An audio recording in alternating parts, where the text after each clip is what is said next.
വബറകാതുഹു. അൽ മുൻജിയ. അതെ, ഈ സൂറത്തിൻ്റെ പ്രത്യേകത അതാണ്. അള്ളാഹുവിൻ്റെ അനുമതി പ്രകാരം ഈ സൂറത്ത് കൃത്യമായി യഥാർത്ഥമായി പാരായണം ചെയ്യുന്ന അതിൻ്റെ വക്താക്കൾക്ക് നാളെ അള്ളാഹുവിൻ്റെ അനുമതി പ്രകാരം ഖബർ ശിക്ഷയിൽ നിന്ന് രക്ഷ കിട്ടുമെന്നാണ്.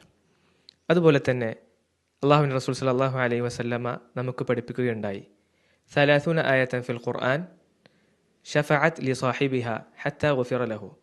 ഖുർആനിലെ 30 ആയത്തുകൾ അതിൻ്റെ ആൾക്ക് വേണ്ടി അള്ളാഹുവിൻ്റെ അടുത്ത് ശുപാർശ പറയുകയും അത് മുഖേന അള്ളാഹു സുബ്ഹാനഹു വതആല അവന് പുറത്തു നൽകുകയും ഉണ്ടായി. ഈ പറയപ്പെട്ടതെല്ലാം സൂറത്തുൽ മുൽക്കിൻ്റെ സവിശേഷതകളാണ്. അങ്ങനെയാണ് എന്നുണ്ടെങ്കിൽ ഈ സൂറത്ത് നമ്മുടെ ജീവിതത്തിൻ്റെ ഭാഗമാക്കേണ്ടേ? അതിനായി ഒരവസരമൊരുക്കുകയാണ് ഇവിടെ അത്തഹ്സീൻ ഖുർആൻ അക്കാഡമി.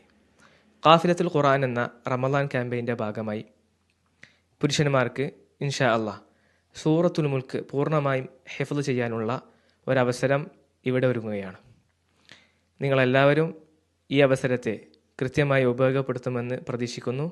മേലായ റബ്ബ് സുബ്ഹാനഹു വതആല എല്ലാ ഖൈറുകളും തന്ന് അനുഗ്രഹിക്കുമാറാകട്ടെ. അസ്സലാമു അലൈക്കും വറഹ്മത്തുള്ളാഹി വബറകാതുഹു.